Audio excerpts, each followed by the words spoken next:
Hiya, my name's Therese, and they were doing a book review of the Stephen King novel, The Girl Who Loved Tom Gordon.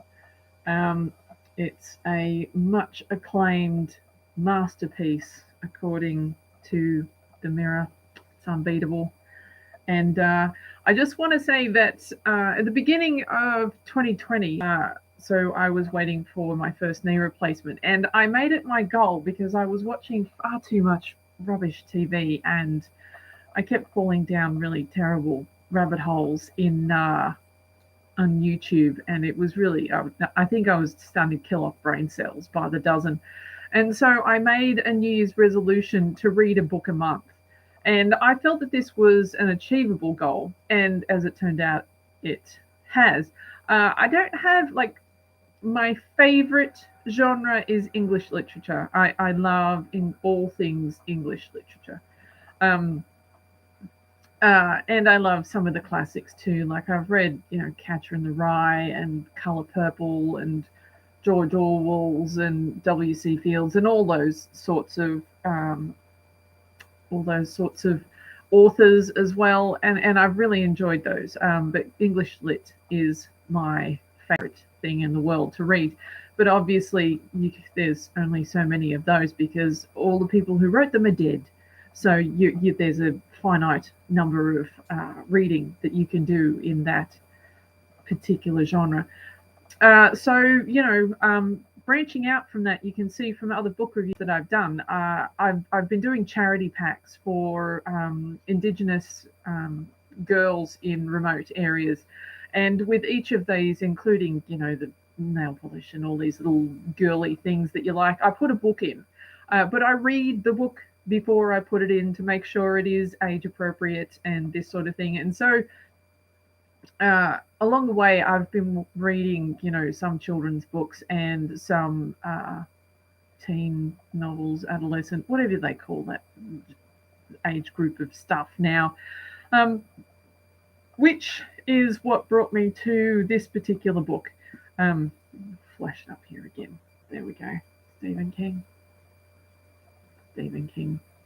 Very exciting stuff. I was a fan of his. I read a lot of his, which you'll see from the thumbnail. I put it up there.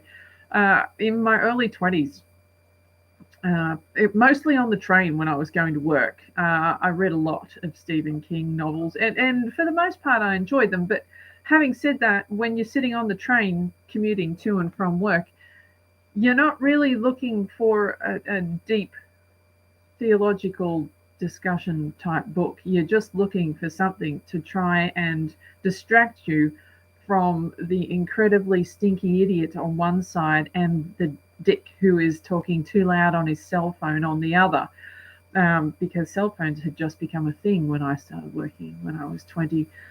That's how old I am. And people just had no manners at all. Well, they have no manners with them now, but there was even less manners then. So I wasn't exactly going for, mind-splitting stuff. So Stephen King was good for that. When I found this book, I was very excited because it was one that I hadn't read, didn't even know it existed.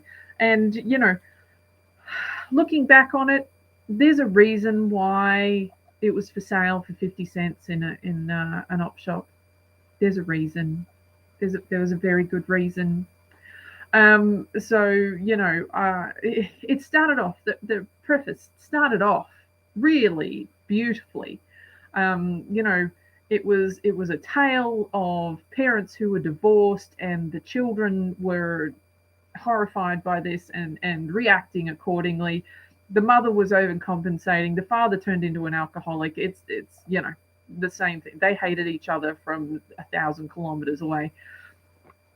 While the mother was overcompensating, she decided to take her children on a hike in some remote area.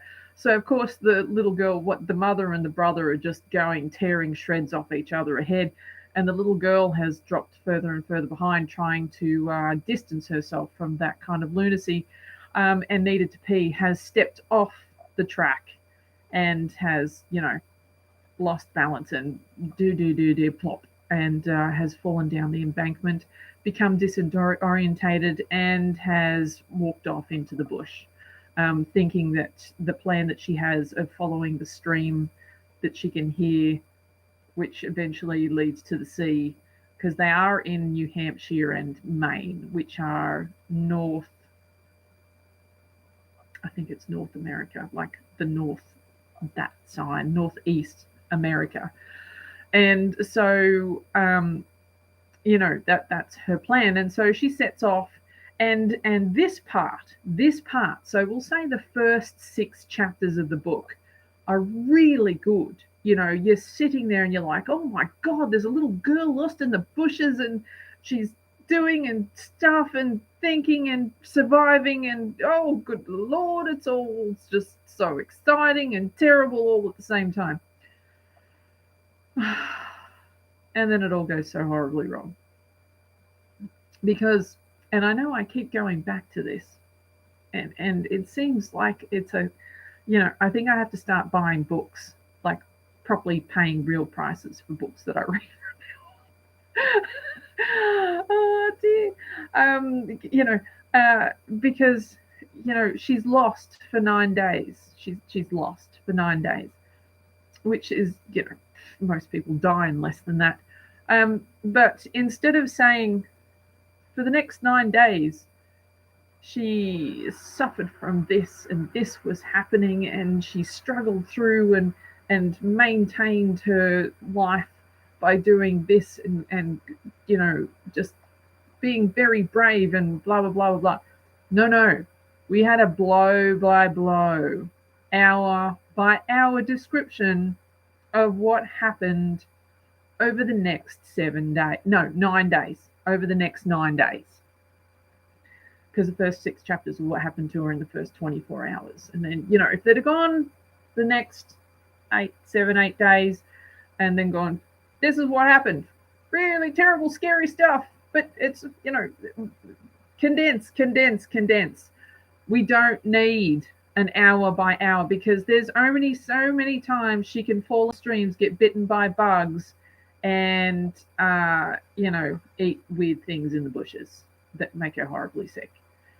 Just page after page after page. It was just like, Kidnapped, with exactly the same. The premise, awesome. Started off well, and then you had nothing but loss and hither for the next 200 pages.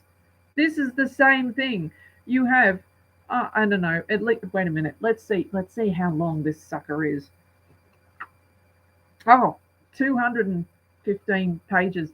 So you have at least 200 pages of nothing but diarrhea, vomiting, bugs, and falling in rivers, swamps, and we throw in a yeti there at some point. There's a bit of a full-on race, dash for cash to the finish by yeti, and then it's like one of those big budget movies that runs out of money, like right at the end, and so you've been built up for 2 hours of what's happening, and then they go, and we've run out of money. Geez, what do we do? Oh, everybody lived happy ever after, the end.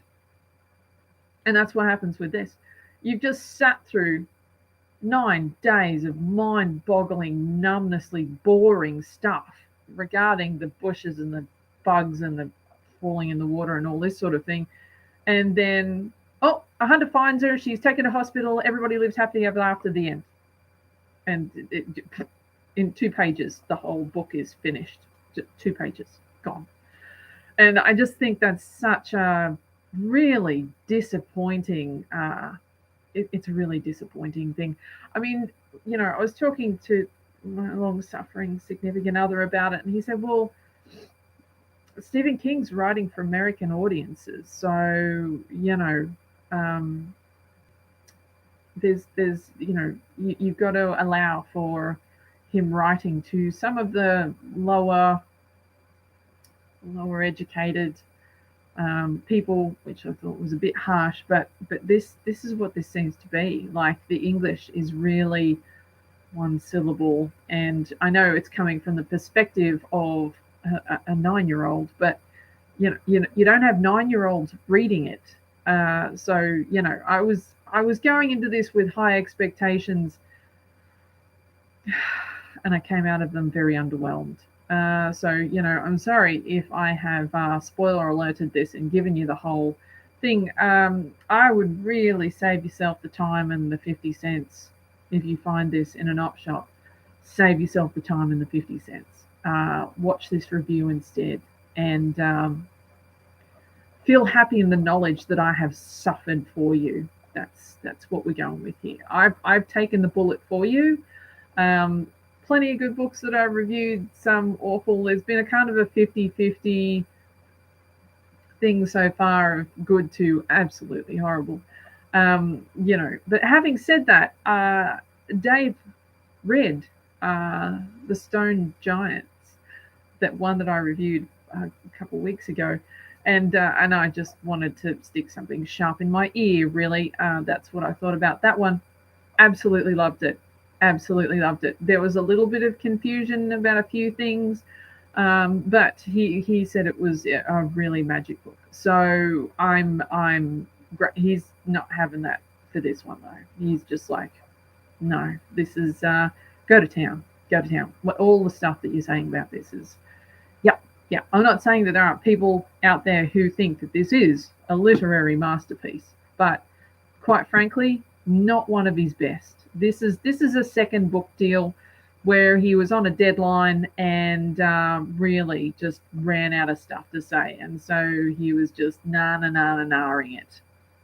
It's like, right, we can get another 3 chapters out of this by falling down hills and falling in creeks and diarrhea and vomiting.